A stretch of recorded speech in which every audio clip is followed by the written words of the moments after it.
this lesson, we're going to look at how to convert existing website pages and funnels and their steps into new funnels and steps. We're going to look at how to add a fave icon or a fav icon. And we're going to look at the importance of setting up and using the media library in funnel builder and creation. Let's dive into the screen share. The first thing we want to do is navigate to our funnel, and it's important to know that some extra configuration steps are required to make it really stand out and look professional. One of those settings is the fave icon. If we click on the little settings cog, there's some information about the page. We can see that the page is set to have a path of demo page. That is the ending path of the URL when we're actually published in this page in funnel is live. So from a branding point of view, it's important that you get that correct. If we click on settings over here, this is the settings of the funnel, not the actual step itself.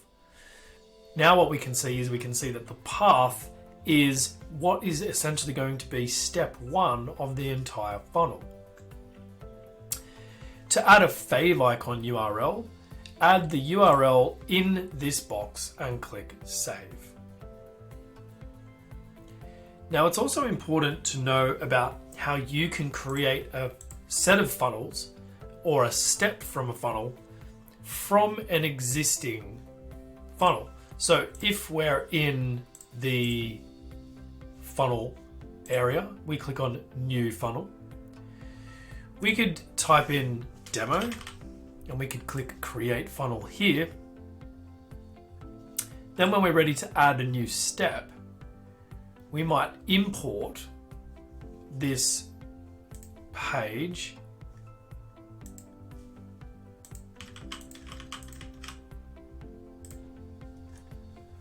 Now that we've added a fave icon, we want to know how we can convert existing pages and funnels into funnel steps. This saves a ton of time and it's really good to know how to do this.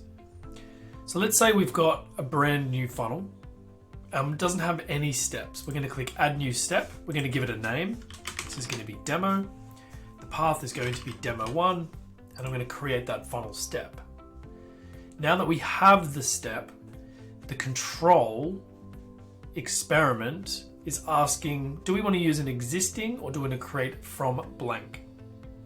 So to use an existing, what we can do is we can click existing, and it's not well known that you can convert an existing website that you may have built into a funnel step.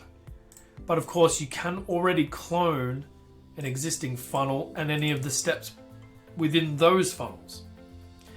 So this is really important for when you start to build multiple funnels, and it saves a lot of time so you're not recreating the wheel. The third and final thing that we want to cover off in this lesson is the use of the media library. Whenever you're in the funnel builder, it's going to suggest that you replace images with images from the media library.